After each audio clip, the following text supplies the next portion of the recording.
So as Louise mentioned, I'm Tim, the founder and CEO of Kymira.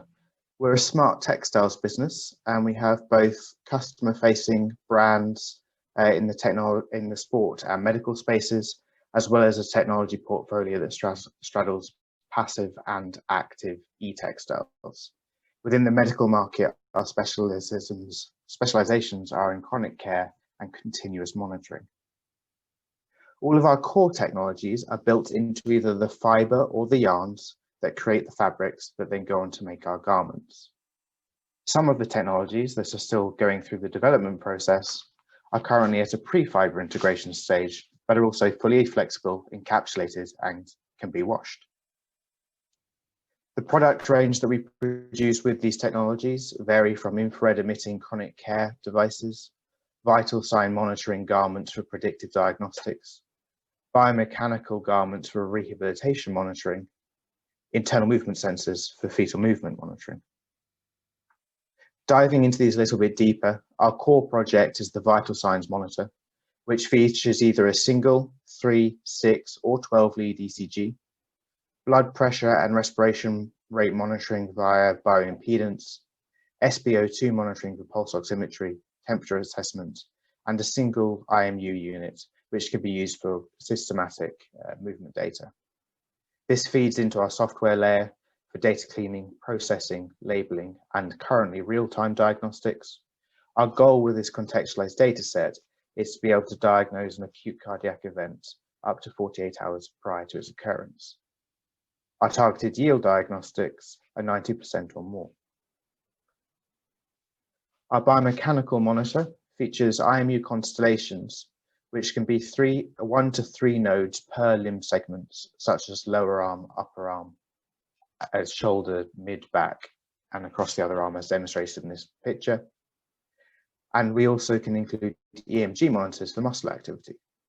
The software layer gives interpretation of both that muscle activity, limb segment dynamic force acceleration graphs, and joint angle monitoring. Data is more accurate than the top-end motion capture devices, and you're not limited to having to be in a fixed location.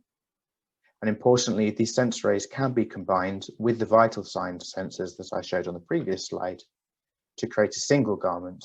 And we've actually started working on this currently with a project with Mount Sinai, in New York, where we're looking to be providing equipment into their remote rehabilitation monitoring for spinal surgery rehabilitation. Finally, our fetal monitor features piezoelectric nanofiber pixel arrays for detection of fetal movement. We've targeted fetal movement as opposed to heart rate, as it's believed to be more clinically relevant, and our software layer is capable of categorizing both the force and type of fetal movement between a kick, a roll, and what's called a flutter, and also logging the frequency.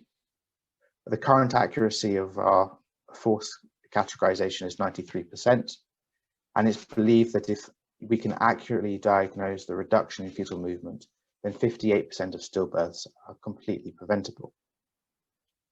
We've been working across these 3 areas with different responses, sadly none that have been deployed to the mass user just yet, but we have been supplying both the biomechanical and the vital sign assessment tools into clinical research within both Imperial NHS Trust here in London and also Newcastle Tyneside NHS Trust up in the north of the country.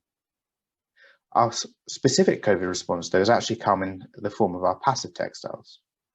We adapted the technology and the production techniques for these piezoelectric nanofibers and created a viral filter, which could be situated in a mask.